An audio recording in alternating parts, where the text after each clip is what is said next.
Welcome, everybody. Welcome. Thank you for joining me. This is my weekly Freight Broker Bootcamp Live. Today, we're going to be doing another Q&A session. So if you're curious about Freight Broker Startup or how to scale your freight brokerage or freight broker sales or how to get shippers or anything in between, that's why I'm here today, to try to help you answer those questions. If I don't know the answers, I'll try to point you in the right direction. Again, thank you for joining me. Today is Monday, January 26, 2026. I screwed that up last week, so thank you guys for pointing that out. I'm going to get things on track here. So listen, today, again, we're going to be doing a live Q&A. I'm going to try to limit this to about a half hour, 45 minutes. Sometimes I'm good at that. Sometimes we run way over. Depends on how many questions you guys have. Usually you've got more questions than I have time, which is a high quality problem. But if you do have questions, hold your questions for now. Hit me up in the comments. If you're catching this on replay, hashtag replay. If you're catching me live, hit me up in the comments with the city and state you're logging in from. Love to hear from where you guys are. Here's what we're going to do. We're going to do some quick shout outs. Then we're going to jump into live Q&A. Hold your questions. If you type your questions now, they're going to get lost. I promise you. I won't get to them because they're going to get lost in the feed. All right. So without further ado, where are we all coming in from? Let me put my glasses on here so that I can actually read this really crazy small font. I've been resisting wearing these, but it seems like those of you that have been watching me for a while, I have to get closer and closer to the screen these days, as happens as we get a little older. But welcome, AJ from Pennsylvania, JC from Pontiac, Michigan. Welcome, 650 DCH from Georgia. Dave from Vegas, welcome. We got people coming in from all sides of the country. Let's see how many people. Normally, we got quite a few people from California. We got quite a few people from Texas.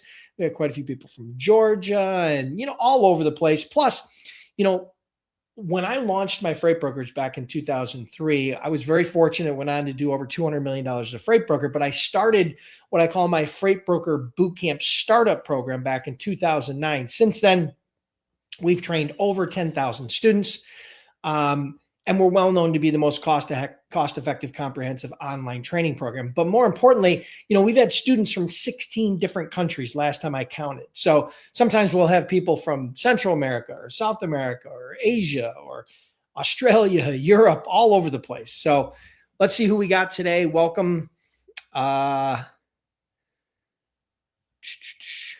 If your username is weird, put your name next to the city and state so I can actually give you a call out. Luscious Ivy, Nashville, welcome. Kent, welcome. Elliot from Alabama, welcome. Linnell from Maryland, welcome. Elizabeth, Harold and Tanika. Harold, I'm just going to say Harold from Elizabeth, New Jersey, truck driver. Welcome, everybody. Thank you for being here. Again, we're just going to let a few people get live, and then we're going to jump into Q&A. Hold your questions for now. I'm in the Buffalo, New York area, and we have been absolutely getting crushed with snow. The last couple of days, I don't know what we've definitely gotten somewhere between, it's got to be a foot to 2 foot of snow in some areas, right? In basically a 24 to 48 hour period of time. Now, we've had much bigger storms. Don't get me wrong. We've had much bigger storms before, but for this year, this is definitely a pretty significant snowfall. I went out and snowblowed and shoveled and did all that. And then it seemed like 4 hours later, it was filled back in, or at least halfway filled back in. So I'm not sure where you guys are, but we're hanging tight here in Buffalo.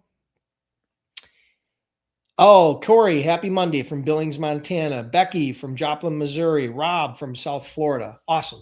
So again, we got people coming in from all over the place. Thank you so much for being here. Truly, totally appreciate it. I know that sometimes noon is tough depending upon your schedule. So we will have a lot of people that'll catch this on replay. And without further ado, let's jump into Q&A. If you have questions about Freight Broker Startup or Freight Broker Sales or how to get shippers or rating or AI or any of those things, I will do my absolute best to try to answer those questions. Now here, I'm going to confess right now that I don't know everything, but I've got over 30 years of experience as an entrepreneur. I built 4 different multi-million-dollar companies in 4 different industries. So I've been very, very fortunate. I've also had a lot of failures along the way. So I've learned from both. So I may be able to help you. Again, Started my brokerage back in 2003, sold it in 2016, and since then have continued to, train, coach, and help others to join the industry, build their businesses, and scale. So, without further ado, what do we got for questions? We still got a few more people jumping out here. We got Steph from Texas. We got Jim Davis from Frankfort, Illinois. All right, so hit me up with the questions. The ball's in your court. I'm going to wait for some questions from you guys. Again, I'm going to try to limit this to about a half an hour. It's 12:06 right now, East Coast time. So we'll try to stop at around 12:36. So hit me up with your questions and we'll go from there. All right, cool. So Dave's got a question. Onboarding as an agent. They want 6 to 8 solid leads prior to onboarding. Want to send LinkedIn Connect first. What is good non-sales intro? Good question. All right. Let me read this. Let me just read this one more time and let it marinate for a second. Onboarding as agent. So you're onboarding as an agent. They want 6 to 8 solid leads prior to onboarding. Want to send LinkedIn Connect first. What is a good non-sales intro? Okay. So if you're not an agent for a brokerage already and you can't sell the services, right? So you're out there just trying to kind of build a network. It's going to be hard for you to do cold calling or cold emailing. The two ways that you will probably find the quickest and the least salesy when it comes to trying to build that network is using LinkedIn and or networking, right? So let's talk about networking first. If you were to go to like trade shows, if you were to go to different events associated with your niche, right? So if you were to go to different trade shows or exhibitions or different types of events in and around your niche or in and around the industry, you're going to meet a lot of people. Now, that's not always going to translate into customers, but relationships beget relationships beget relationships, right? So sometimes it's the second or third degree of separation, which will ultimately become your lead, your prospect, or your client. It's not always the direct handshake, although that's ideal. So that's if you're doing more networking type stuff. The other side of it, the other thing you can do, obviously, is tap your own internal network, right? People that you know from prior jobs, prior school relationships, prior relationships in general, and just ask if they know anybody in the industry and try to make a list that way. Again, it's going to be hard to cold call them because you're not actively working for a freight brokerage. So you can't really represent that company. So cold calling before having, actually onboarded can be challenging. I'm not a big fan of that. Some people ask me, should I start, I'm waiting for my authority to get active. Should I start doing cold calling? Well, the problem is, what if somebody asks you for a freight quote? What if somebody asks you to move a shipment? What are you going to tell them? No. Right? Or you're going to say, well, I'm not really a broker yet. Oh, I'm not really an agent yet. They're going to be like, listen, call me back, kid. Okay. So now on LinkedIn, yes, you can definitely build your network on LinkedIn without actually being an agent. But what you want to do is you want to make sure you follow the basic steps. Optimize your profile so you don't look like a typical salesperson, right? Make a good first impression. Start posting some content.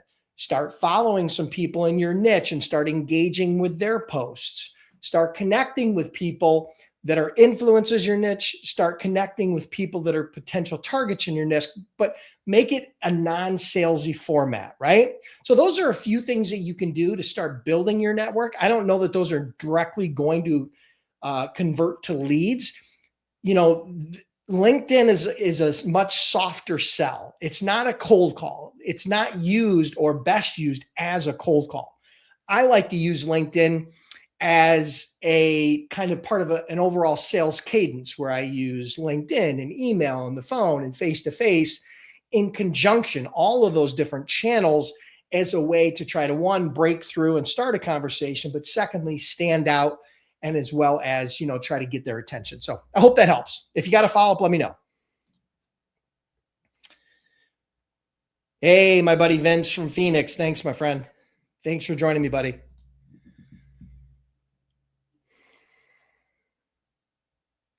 What do we got? Jesse, how important legal is broker transparency? How important is broker transparency? Okay. So there's a big debate going on in the industry about broker transparency, about what they charge a shipper and what percentage or dollar value of profit they're making.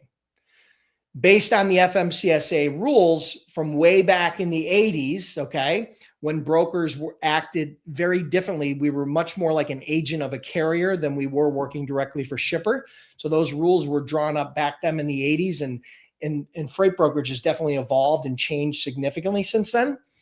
But based on those rules back then, carriers have the right to request documentation of transparency on a transaction. So they have the right to know what you invoice the shipper, basically. All right.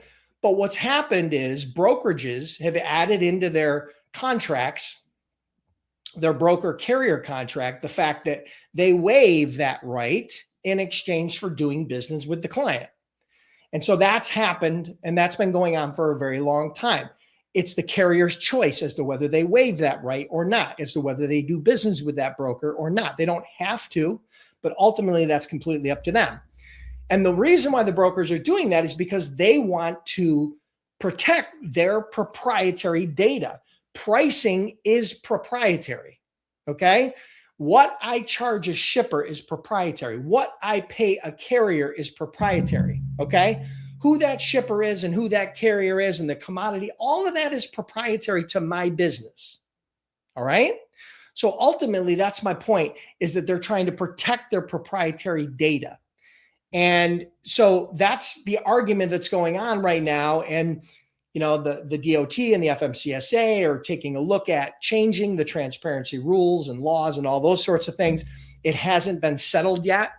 So right now, if you put in your broker carrier agreement that they waive the right to request documentation or transparency or any data from your shipper or the related load invoice, then they're waiving that right and you will be fine.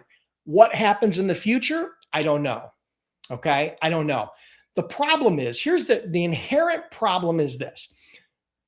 A lot of carriers, a lot of drivers think that brokers make 30 or 40 or 50% margins on all their loads. And that's just not the reality. Okay. Now you can argue with me all you want, but the reality is this. I did an evaluation of over $70 billion worth of freight spend. $70 billion in 2024. Okay. Of the top 100 freight brokerages. And I looked at their profit margins, which are disclosed. Many of them are disclosed because they're public, and others have disclosed it because they're a part of, you know, different organizations where therefore they do disclose that data. And after looking at over $70 billion worth of freight spend at over 100 of the top freight brokerages, okay, the average profit margin is 14.99%. Under 15%. Okay. So drivers and carriers have this misconception that brokers are making 30, 40, 50% margins on every one of their loads. Now, I'm not saying that doesn't happen, but what you also have to understand is on the other side of the coin, there are brokers that are losing money on loads or breaking even on loads, right? So it's not uncommon if I had a customer and I'd been working with them, they're doing a lot of business with me. If a load doesn't cover, you know, at the rate that it's supposed to, where I might make $100 or $200, it's not uncommon to retain the client where I might lose $100 or $200 or $500 on a load, right?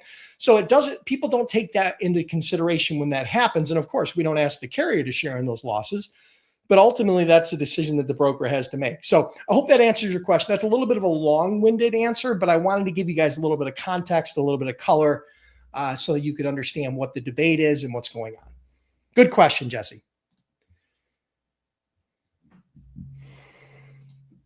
Okay. Would you recommend hiring freight agents as a new broker? No. But let me tell you why. All right. When you say new broker, I mean you just got your authority, you're not moving any freight yet, and you don't have the systems and tools in place to truly support not only agents, but your own business. No, I'm not saying that the agent business model is a bad business model. It's a good business model. Matter of fact, it's the model that I used. We had, by the time I sold the company, I think we had 70 or 80 different locations through different agent partners that we had. So we grew through an agent model. But the first 3 years of that business, we didn't have agents. We built an inside model where we built our technology, our tech stack, where we put our billing and our financial management tools in place, where we built our credit, where we built, a management and support team around the business.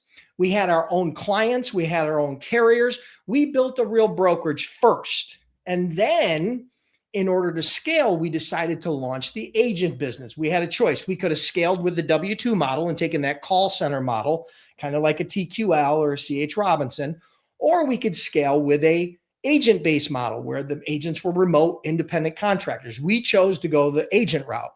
And so at that point, we had already built a business. I think before we hired our first agent, we were already doing somewhere probably in the range of, we were probably already doing somewhere in the range of $6 to $10 million in sales before we ever hired our first agent. And then at that point, they had the tools that they needed from a TMS, from a carrier database, from a brand perspective, where we weren't a brand new brand with a brand new website, from a credit perspective. I mean, there's a lot of things that we did. And then what we did is we took and packaged that up so that we could attract quality agents, right?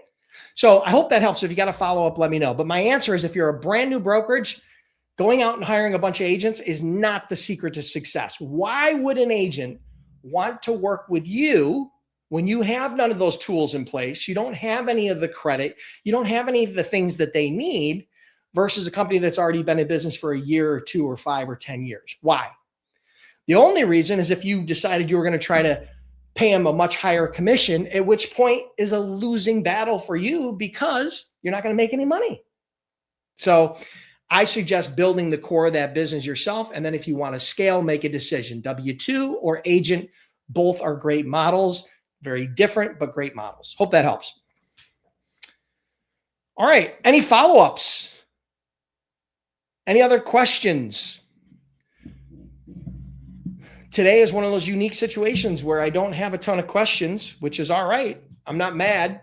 But if you guys don't have any other questions, I'm going to take off here and momentarily. We do have a few more minutes. If you guys do have questions, hit me up in the comments if anybody has a follow-up to their first question, and or if they have questions. Again, it can be about carrier relationships. It can be about technology. It can be about sales. It can be about using LinkedIn. It can be about content marketing. It can be about anything you want. I will do my absolute best to try to answer those questions. Okay, here we go. Same person's asking, any new tips on building credit in 2026? I'm not sure what new would be to you because I don't know what tips you've heard from me, but here's what I'm going to give you an example. This is probably the best thing I can give you, the best tool I can give you. If you go to freightbrokerbootcamp.com/broker credit, okay, a partner of ours, okay, Opperfy, which is a factoring company, has a freight broker credit building course, online course. Now, normally they sell that course for $250, but because you're a part of my community, you get access for free. Okay. So if you go there, you can sign up for this course. It's an online course specifically geared towards building broker credit as a startup. So if you go there, you get that absolutely free. Okay. Costs you absolutely nothing. Now, if you need factoring and you're a new startup, okay, which a lot of people will, they'll be needing some financing to creative financing in order to pay the carrier invoices before they get paid by their shippers. You can go to freightbrokerbootcamp.com/cash flow. One of the reps will reach out to you. They'll know they're from my community. They will absolutely do their best, bend over backwards to take care of you. I've had a lot of students not only go through that credit building course, I've had a ton of students that have joined Opperfy, and that is now their factoring company. And I've heard nothing but good things. So hopefully that's valuable to you. Again, a lot of it depends upon where you are in your process, but I can tell you, I went through that entire broker credit course. It is very, very good. Okay. It's very, very good. It's very thorough. And It's not the same stuff you've heard everywhere. There's definitely some nuances there. They've got a little bit different opinion about how quick pays can actually hurt your credit score, right? So that's something you definitely should dive into. Hope that helps.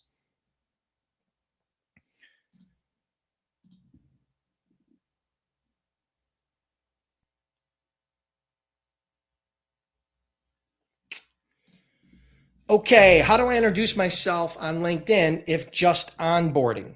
Well, number one, optimize your profile so you make a good first impression. Number two, one of the best ways is to, if you have a person you want to connect with, is to look at their LinkedIn profile, look at their company website, and do a search for their company website and their industry and gather what I call sales intelligence. Sales intelligence is any data that you can gather that will help you enhance the opportunity to get a sale later, to make a good first impression and to break the ice. So for example, I'm just going to give you a hypothetical, okay? If you were connecting with me and you went to my profile, you would see, number one, I live in the Buffalo, New York area. Number two, I've been an entrepreneur for 30 years. Number three, you'll even see some of my hobbies like judo and hunting and fishing. You'll see some of the content that I've posted. And from that, you will create a quick intro through a connection request. You'll send a custom connection request, not a generic connection request, a custom connection request with a message that will leverage some of that sales intelligence to try to break the ice, not sound salesy, but to try to show you that you understand who they are and that show some sort of common ground. So for example, you might say, hey, I see you're from Buffalo and you're a big fan of judo. When I was in college, I took a judo course, period, and I really loved it, period. Curious if you're open to connecting. That can literally get you a connection request. It doesn't have to be about logistics. It doesn't have to be about sales. It doesn't have to be about business. You're trying to build a relationship, and that doesn't always start with beating somebody over the head with your cold pitch. So that was one example, but I would say the most powerful tool is gathering some sales intelligence about their company, about their products, and about their LinkedIn profile, and then leveraging that in a custom connection request. Good question, Dave. Thank you. How do you get started again? Okay, I'm going to give it to you right here. Boom. Go to freightbrokerbootcamp.com/7 steps. That is a free download that will walk you through step by step by step by step on how to become a freight broker or a freight agent. Okay. It's literally 100% free. You download it. You can print it out. You can do whatever you want with it, but it will walk you through step by step by step, exactly what you need to do first, what you need to do second, including, finding your niche and getting your broker authority and all those things along the way. It'll walk you through step by step by step. So I hope that helps. Good question. Thank you.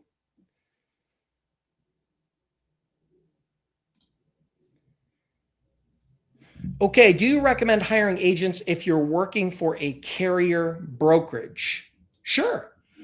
There's some great companies out there that are carrier brokers that actually operate also on an agent model. Perfect example. A friend of mine, Ricky Payne, and a friend and student of mine, client of mine, Ricky Payne, is an agent for CRST. They are an asset-based brokerage, and he's an agent for them. So there are companies out there that do that. There's absolutely nothing wrong with that.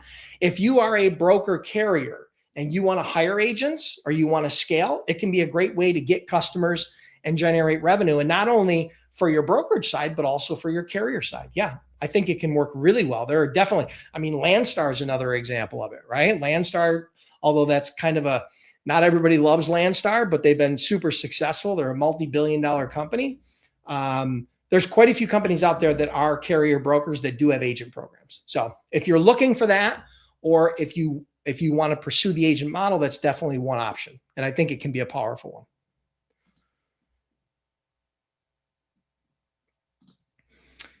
Joe Kahn, what is the best pitch for a cold call in your opinion? The best pitch for a cold call is not to pitch. And here's what I mean.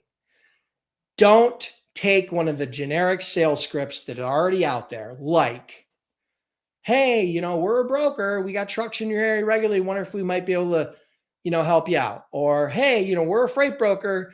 I think we might be able to save you some money. Could we quote some of your lanes? Or, hey, whatever those generic, there's 3 or 4 generic cold call scripts out there that you'll see flying around the internet, downloadable on the internet, and different courses. And most of them are just total garbage bullshit. Okay. So the key is you have to learn to be different. Be different. If you sound just like every other broker that's called them in the last 3, 5, 10, 20 days, okay, in the last month or two, you're going to get treated just like everybody else. You're going to get the Heisman, okay? You're going to get hung up on. You're going to get an instant rejection. You're going to run into a lot of friction. Because as soon as you say, hey, we're a brokerage, we got trucks in your area, the hair on their neck stands up, the red flag jumps up, and they start saying, oh, broker, because you sound like everybody else. And so all of a sudden they say, well, let me cut you off. We don't do business with brokers, even though they do. Or, oh, whoa. We're happy with our current providers. So you're going to get very quickly, you're going to get a lot of friction. You're going to get rejections because they recognize that pattern and they've been conditioned to give you a rejection. All right. But if you sound different, so I'll relate this back to the last question, one of the last questions we had. If you gather sales intelligence about that prospect and you leverage that sales intelligence and it's relevant and contextual, and you use that as a part of your intro to start a dialogue, right? Now, all of a sudden you sound different. That difference will allow you to build a little bit of rapport, actually start a two-way conversation so that you can then navigate the sales process. So it's a little bit of a softer sell, right? You're not just coming in with your club and beating them over the head, trying to close them on the first call. So I hope that helps. There is no one-size-fits-all best sales script. The best sales script is one that is different, that gets your prospect's attention, that allows you to navigate the first 60 seconds of the call, and then allows you to build a little rapport, ask some good questions. And at that point, hopefully, they have some sort of need, because everybody out there thinks that just because you call somebody up, they have need, right? You can only sell to people who have a need. You can't sell to people who don't have a need. You're trying to swim upstream. So cold calling is a filtering process. So you are going to get a lot of no's. You are going to get a lot of rejection. But what you'll find is if you gather sales intelligence and you learn how to be different, you're going to get less rejection, and those leads at the top are going to funnel to the bottom more often. You're going to have a better conversion ratio. Hope that helps.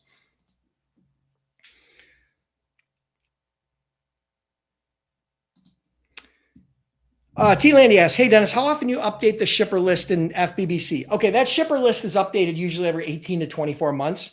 What you have to understand is that any list, as soon as I publish it, any list is outdated in minutes, because there's email addresses that are going to be wrong. There's phone numbers that are going to be wrong.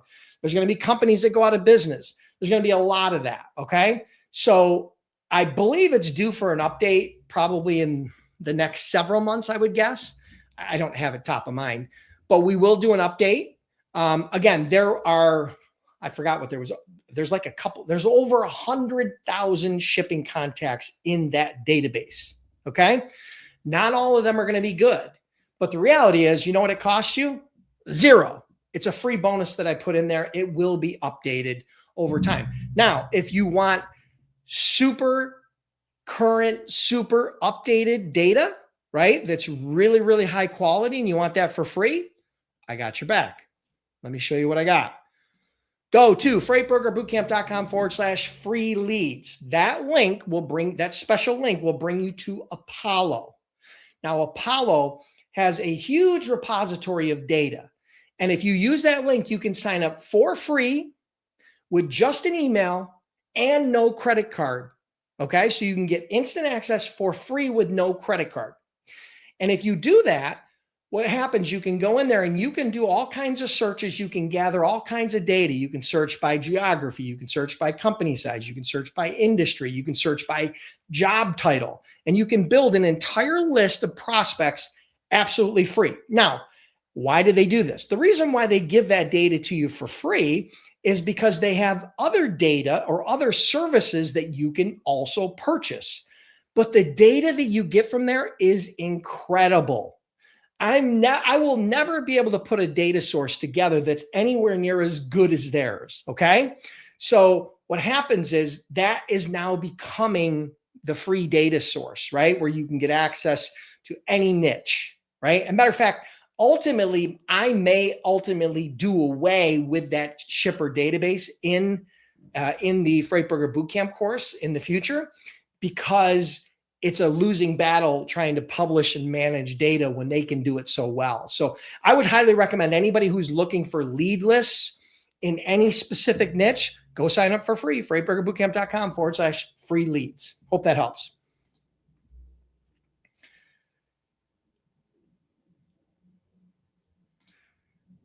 How would you define small, medium, large type of customers in the industry? Okay, so small, I like to focus on, I think brokers and agents, whether they're new or old, the meat and potatoes of their business is small to medium-sized shippers. Now, the industry has different variations, different definitions, different understanding of what a small shipper, a medium shipper, and a large shipper is, okay? So I like to think about small shippers as a shipper that's doing under $100 million in sales. That's a small shipper. And I know that may seem crazy, but really $100 million business is a small business. Medium-sized shippers are doing probably in the range of 100 to 500 million. And then I believe larger shippers are anything over 500,000 or 500 million, I should say. So the reason why I think small to medium shippers are better is, number one, there's a lot more of them. Number two, it's the sales process is much less complex. Number two, they're easier to get in touch with. Number three, they don't typically use large RFPs where you actually can have a relationship, right, with the buyers, right? It's not done by procurement or through some, arm's length RFP. And so there's a lot of reasons why I focus on small to medium-sized businesses, and I hope that helps. Can you be an owner-operator and a freight agent at the same time? Yes, you can. It's not easy, but it's doable. I've had students that have done it and then migrated out of the truck and become an agent and or a broker. So the reality is, the key here is this. This is what I want you to understand. And I'm going to put this in very, very easy to understand terms. Freight brokerage and being a freight agent is not a side hustle. Okay? It's not a side hustle. It's a business. If you treat it like a nickel and dime business, you'll make nickels and dimes. If you treat it like a multi-million-dollar business, you have that opportunity as well. So the key, if you're going to be doing as a driver and an agent, what you're going to have to do is you're going to have to treat it like a real business. You're going to have to dedicate time to work on that business daily. That might only be 2 or 3 hours a day. That might only be 10 or 15 hours a week, but you do need to dedicate time. What you're trying to do in that model is get 1 or 2 clients that you can start moving some loads for to give you a little bit of positive cash flow to, number one, build the courage to transition away, and number 2, to start replacing your income. So I think it makes sense. It's not for everybody. It's definitely harder, but it's definitely doable.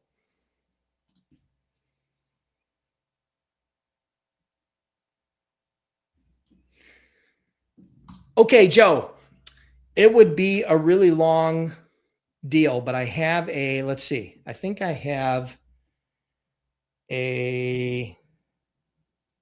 hold on a minute. I think I have a download for you. Hold on.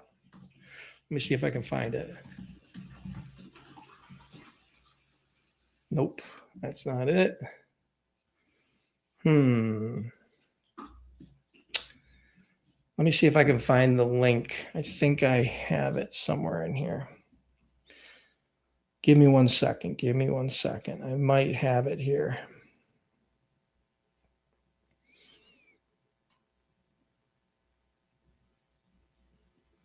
Give me 1 sec. Bear with me. I'm going to try to give you this free resource.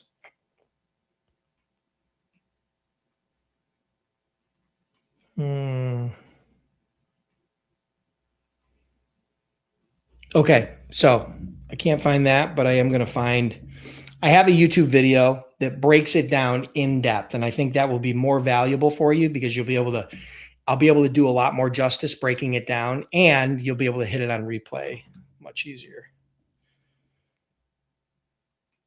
Give me a second. Okay.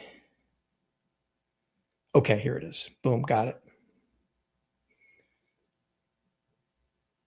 Okay. All right, I'm going to put it in the chat box. Steps to making money as a freight broker. Step by step. All right, I just put it in the comments. You'll see a link. If for whatever reason that link, that URL is not clickable, if you go to my YouTube channel, oops, I don't know why that didn't work. If you go to my YouTube channel and you search Make Money, you'll see a video.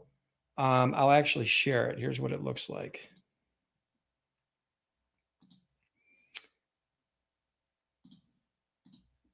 You'll actually see a video that looks like this. It'll have this thumbnail. Okay. And then this will give you a full breakdown. Oh, actually, here's a link. I found it. I found a link for a download. Hold on one second. I think I can help you out here too. All right, cool. Here's the free download for how brokers make money. All right, there you go. All right, so I gave you both. Hopefully one or both of those helps you. But that's a really good question. It's a step-by-step walkthrough of exactly how freight brokers make money, from contacting the shipper all the way through to getting paid by the shipper. Okay. So what other questions did we have? I think we're probably going to wrap this up. All right, guys, that's going to wrap it up for today. This was the 30-minute session. I truly appreciate you guys being here. You had some really good questions today.